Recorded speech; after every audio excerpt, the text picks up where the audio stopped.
It's 2024.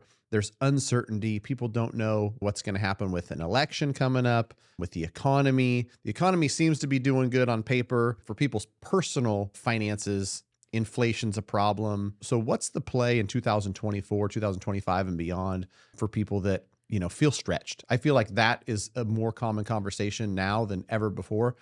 People feel stretched. Yeah, I think we're all feeling it, right? It's belt-tightening time, Yeah. right? And so whereas the 04 years, especially when I was working with loan officers in your industry, I mean, you're making 600-700 grand a year. You go to all the trips to Hawaii you possibly can, right?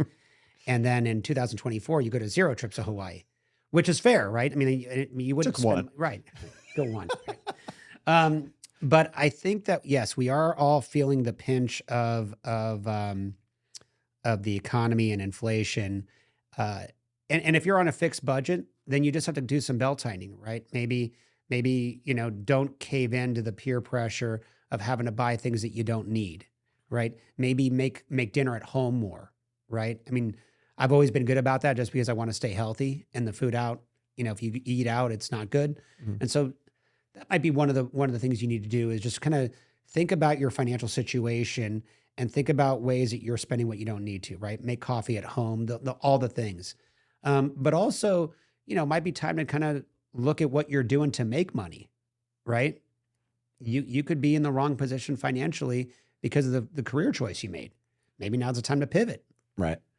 Yeah. I mean, I think in general, easier said than done, but it's like, you'll be better off if you make more and you spend less. People understand that, but I think that, personal financial advice helps somebody who, just like mortgage advice, somebody comes to me and I can't just know what the best advice for that person is without getting the details, because everybody is unique. Right. Everybody's different goals. And so, for somebody who may be listening and thinking about this, and they're like, you know what, I'm 35, married, just had my first kid. Maybe I should, start thinking about this stuff, think about the future. What are they going to do as a first step to get started with, financial planning? And are there tools that you have for that budget side, the spending side too? Yeah. So good news. So on that, couple, you touched on things that just got my brain going, plus I'm caffeinated. So our financial planning software has a budgeting tool, right? It has an itemization. Is that the right word? I think so. Itemized. Yeah. List of where they're spending money. And just like if you're going to start cutting, we're going to go back to diet and exercise and all the stuff. Just like if I get on MyFitnessPal and I start entering in the times that I go to the candy jar, it's going to start to add up, right? So when the client, that's 35, having their first kid, wanting to buy a house, et cetera, comes to us, well, first of all, it's a great opportunity for this person, their spouse, to discuss what are our goals as a family. I mean, that's how you stay married, right? You have shared goals and shared future, shared optimism, shared hope. They sit down with us and we talk about things like that. What does 10 years look like? What does 15 years look like? What does 20 years look like? Is college important to you to fund for your children? Are you like me where the kids turned out not to be college people, right? Let's establish a relationship. Let's see if I can help. And then let me see if I can earn the right to work with you on an ongoing basis to measure this stuff with you, so that we do the little things here for now for a 30. That a person when they're 35 has different life goals at 45 and at 55, where I'm nearing, right? Life looks way different 20 years later. And so for the young couple, it's a great conversation, a great opportunity for them to come to us, discuss what's important to them, their goals, what they see their future as. And then we have those little tools to kind of help them through that. Right. Yeah. And then once they see that, they go, sorry to cut you off. Once they see that, they see, oh, well, maybe we don't need to go to the movies 4 times a month. Right. I haven't gone to the movies in forever. What does it cost to take your family to the movies now? A lot, probably. Yeah. 100? I haven't been in a long time, but yeah, it's probably $15 a ticket or something. And popcorn's probably $12. Yeah, I think I've only been once in the last year. But yeah, that's great. Because once you set a goal and you are on track, that other stuff you see as impediment to the goal versus Like no plan at all, no goals at all. Spend, spend, spend. Look up at 40, be like, oh my gosh, I've got zero net worth. Mhm. And one day I want to stop on this hamster wheel that is, you know, the 9 to 5 for a lot of Yeah. people. And so, what about people that are super, I think, excited, aggressive? In my business, I'm talking to a lot of people who are investing aggressively. And Mhm. their thing is like, I want to be work optional by age 50, age 40.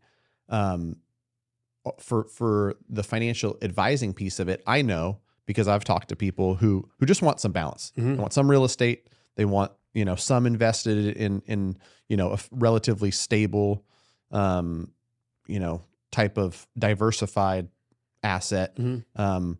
What kind of maybe even examples of things that you've seen done Mhm. from somebody who's just like, my goal is by this age, I want $20,000 a month kicking off. Or, you know, to be honest, some of these FIRE people, what does that stand for again? It's like financially independent, retire early. I think that's Oh, what oh, oh, FIRE is. okay. Okay. Some of those people only need $3,000 a month to live. I don't know. I don't know where the heck they're living. It's not California. Right. But for somebody like that, you know, because you touched on it too, and forgive me, I throw 5 things at you. Yeah. Um, it's a different game plan, I think, than Yeah. somebody who's like, I'm going to work till I'm 65, then I probably need 20 years of runway, and if I make 6,500 a month, I'd like a 5,500 a month to retire on. You know, somebody who's like, big dreams, big goals, do it relatively early. What kind of things have you seen? Maybe, yeah, an example or a story there. I know I'm on your podcast and I'm not trying to blow smoke, but I was just talking about you in terms of being a big thinker, Hmm. right? I was talking to a mutual acquaintance of ours, and I said that Matt Gauger guy, he knows how to think big, and there are a lot of people that think big, right? And I think the best way to look at people's financial picture is to say they have three boxes typically. They have their home run opportunity, right? Your enterprise as an entrepreneur, right? They have the aggressive dollars, which is, when they put their 401k dollars away or their retirement dollars away, that's cash related. And then there's their safe dollars, the bank money that's no risk, that sits there in cash, available for opportunities, right? Hmm. So someone who's thinking big like that needs to have kind of a big home run opportunity in front of them, right? Whether they work for someone that make 400 or 500 grand a year, whether they run a business like you do. I mean, they have to have that home run opportunity. Um, there was a thing I heard back in 2008. Some guy said at like one of the leadership or the investment conferences I went to, these goes, if you go to Forbes magazine and you look at all the wealthiest people that they list there, none of them say I got wealthy because of my financial advisor, right? They created something amazing and that's how they became financially independent. Now, what we do is kind of help sit down with them and say, how does that fit in your overall picture? And how can we make that so that we don't blow this great opportunity that you've been given, right? I have a friend who just sold his second business. He's traveling in Greece right now. Probably an expense is not, probably an expense worry-free situation, Right. right? I didn't do that. He sold this business. We graduated together. He's a great guy. He did this. But that money that he made from those businesses, he has to park them somewhere. Typically with someone like us. But we didn't make anybody wealthy. But when people come to us with cash, we make sure it's preserved and taken care of and managed well versus, hey, let's find something else. But there are those people that you and I know that say, hey, I just got $10 million on a sale of a business. Let's roll into something else.